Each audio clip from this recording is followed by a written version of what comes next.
बोलिए श्री गणेश जी महाराज की जय हो। बोलिए शिव शंकर भगवान की जय हो। बोलिए विष्णु भगवान की जय हो। बोलिए सियापति रामचंद्र की जय हो। बोलिए संकट मोचन बालाजी महाराज की जय हो।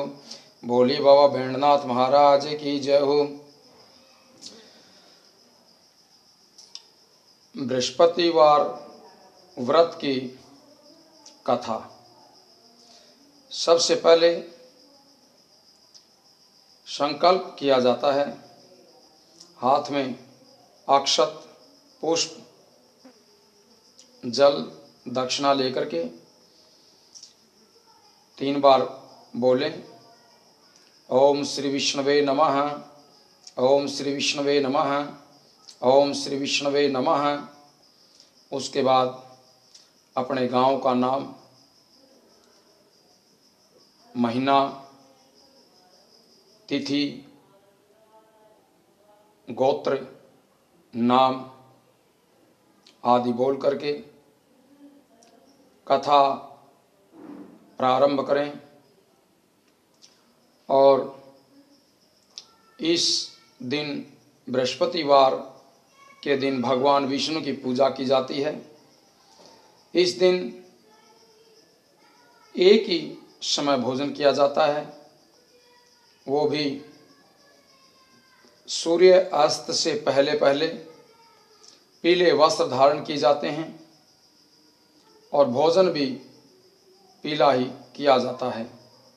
इस व्रत में नमक नहीं खाना चाहिए और पीली वस्तु का दान किया जाता है।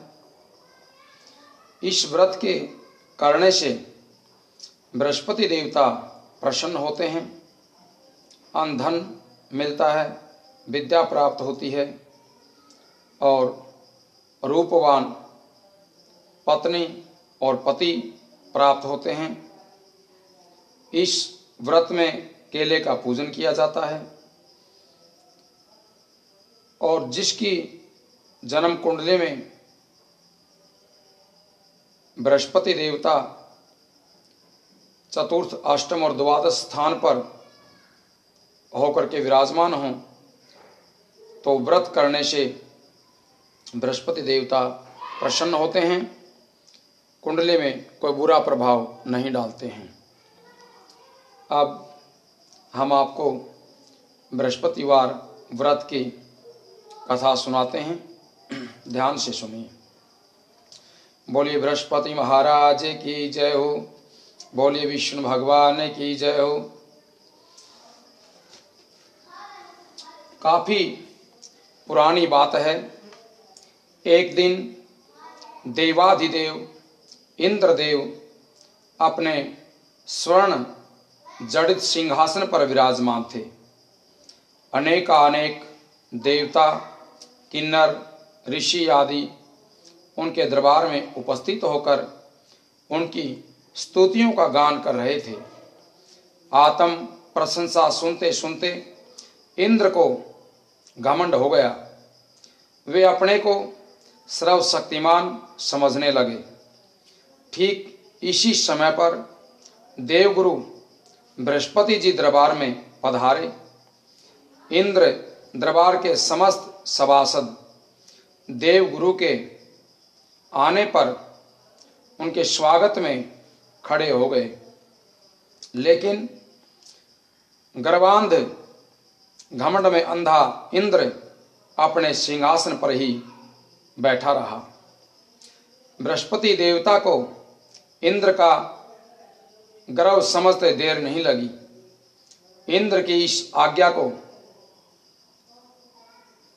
अवज्ञा को उन्होंने अपना अपमान समझा और वे क्रोधित होकर वहां से लौट आए।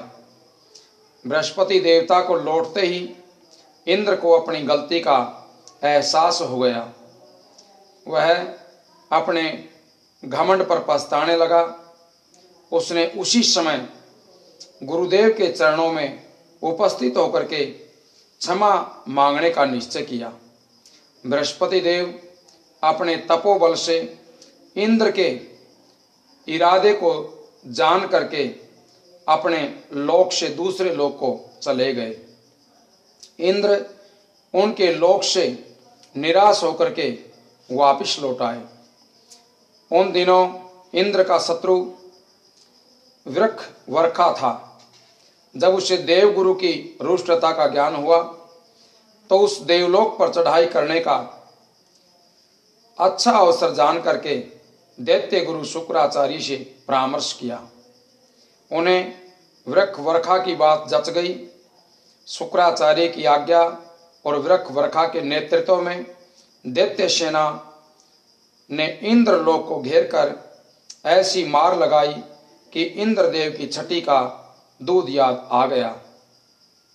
हार कर वे सिर पर पैर रखकर ब्रह्मा जी की सेवा में उपस्थित हुए। उन्होंने इंद्र को तवष्टा के पुत्र विश्वरूप की शरण में जाने के लिए कहा। विश्वरूपा अपने समय का सर्वश्रेष्ठ ज्ञानी विज्ञानी ब्राह्मण था।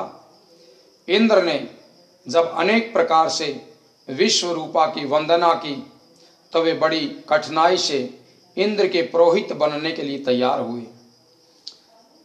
विश्वरूपा ने पिता आज्ञा प्राप्त करके इंद्र का आचार्य तो स्वीकार करके ऐसा यत्न किया कि इंद्र को विजय प्राप्त हुई।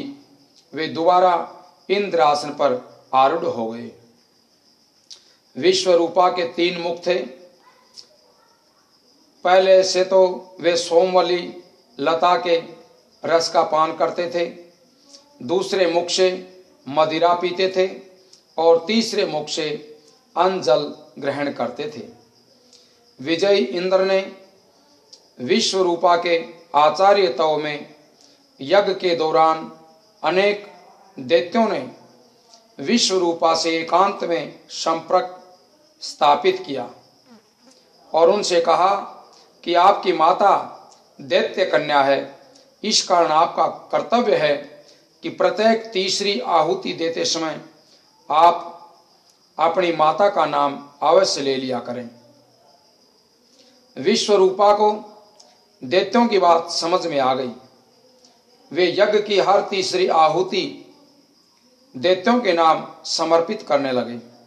परिणाम स्वरूप देवताओं का तेज घटने लगा।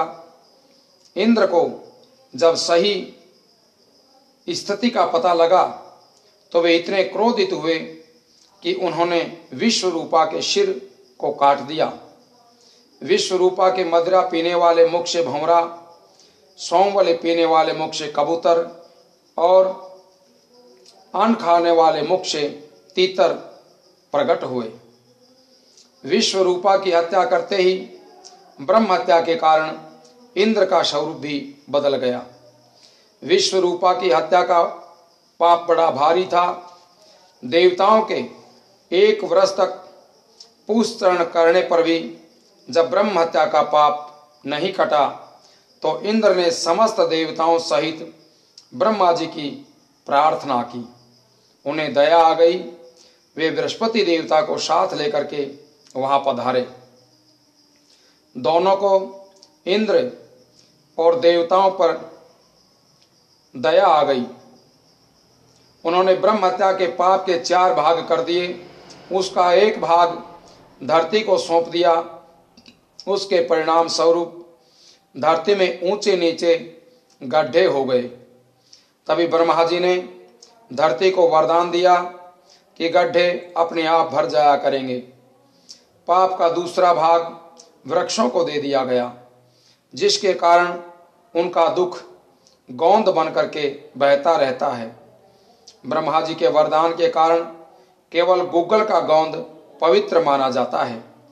पाप का तीसरा भाग यौवन प्राप्त स्त्रियों को दिया गया, जिसके कारण वे प्रत्येक महीने अशुद्ध होकर के प्रथम दिन चांडालनी, दूसरे दिन ब्रह्मघातनी और तीसरे दिन धोबिन रहकर चौथे दिन शुद्ध होती है।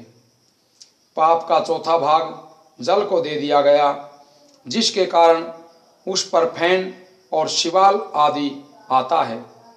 इसी के कारण जल को वरदान दिया गया कि तो जिस पर भी डाल दिया जाएगा उसका वजन बढ़ जाएगा।